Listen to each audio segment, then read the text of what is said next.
Hi, welcome back to Charley Talk. I'm John Sonderegger.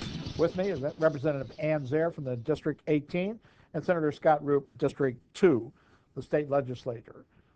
We've been talking a lot about the budget and the problems we have with the budget. Let's talk a little bit about what you can do to improve Missouri without spending a whole lot of money. So, and tourism. Well, yeah, my focus has kind of shifted to tourism. I was recently appointed by the Speaker as chair of the Tourism Committee for the House, and I'm pretty excited about it. I spent a little bit of time in Branson the last two weekends ago. That place is fun. That place is fun. I love St. Charles. I love St. Charles. But I thought as tourism chair I needed to, you know. But what I think, I'd like to approach tourism in two ways. Number one, I really think that there's a lot in Missouri to be enjoyed that we don't have to spend a lot of money on making that happen. We have a beautiful state with lots of parks, with lots of tourist destinations. And number two, and I don't think that's going to cost a lot of money to promote those. And number two, tourism, I'm kind of formulating this, so bear with me, but economic development, tourism brings good jobs, retail jobs, good jobs. But what we really need in Missouri are good, high-paying jobs and new technology, new industry. And I would like to be able to make Missouri more attractive to those new industries, high-tech industries, new businesses, high-paying jobs that we could locate in Missouri and promote the tourism hand in hand with the quality of life issue and the fact that like we have a couple developments going on in my district now in St. Charles City by the riverfront that are quite exciting. And I think they'll transform the face of St. Charles while keeping and maintaining that wonderful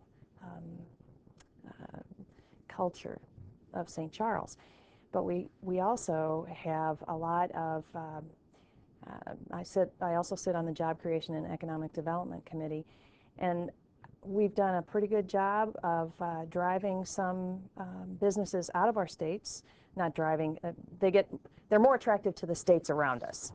And what I think we can do a better job of is becoming a more attractive state for those types of businesses through whatever incentives, but good sound incentives that are going to help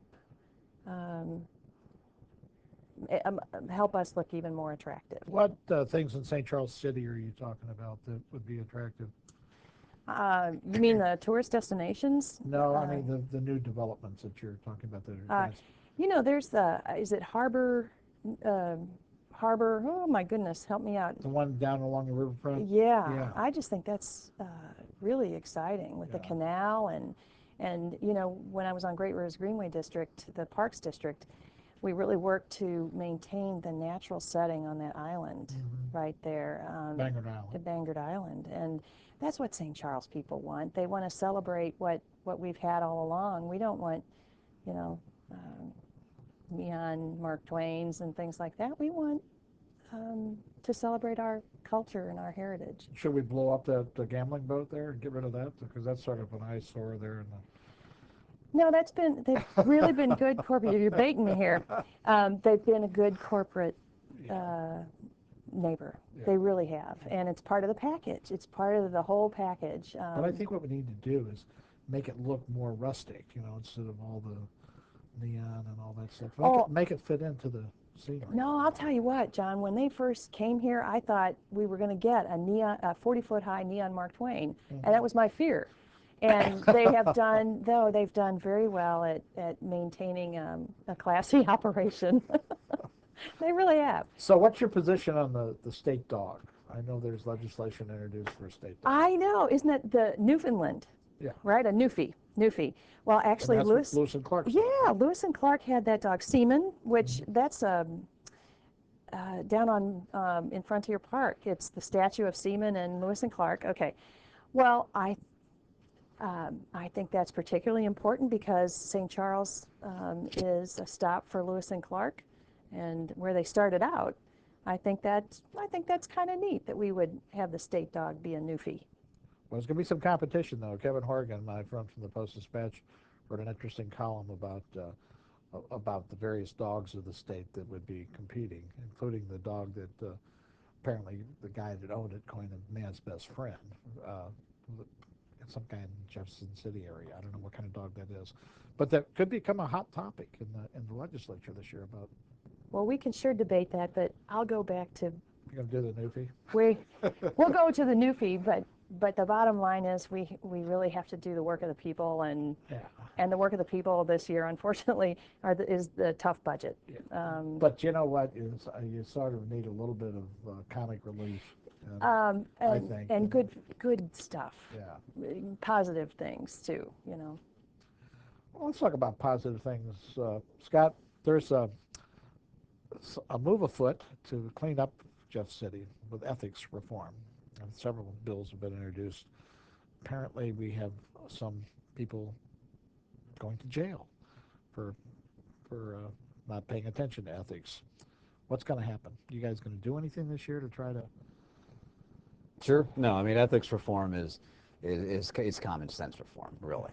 I mean, you look at some of the things that has been going on, and even though some people, well, I got a legal opinion, this is okay, if it doesn't pass the smell test, you shouldn't be doing it. So I think you will see a bipartisan ethics reform. Now, we've had 3 Democratic state senator and 2 Democrat state representatives that are on their way to prison.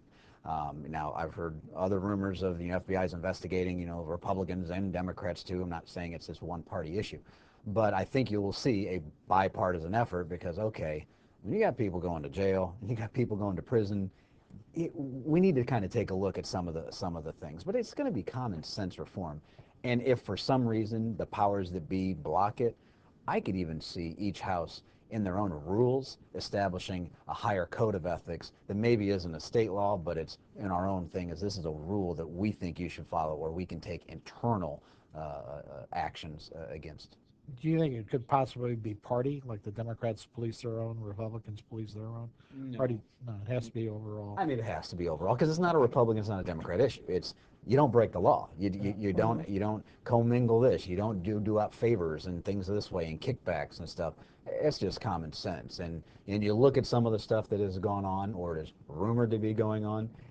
The average Joe would say, well, that just doesn't seem right. And that's what we need to codify in law is, hey, you shouldn't be doing stuff like that. And you shouldn't lie to the feds. That is the underlying, If you go before a grand jury, tell the truth. Just never go before, never be called into front of a grand jury. Just don't do something wrong to be called in front. There's the first thing. Oh, but if you're called and you know something about somebody else, you got to tell the truth. You can't sit there and sit on your hands. It doesn't matter how powerful you think you are. Everyone has to be called under court of law. Okay. Do you think you're going to have any problems with the governor on his appointments this year like you had last year at the opening of the session?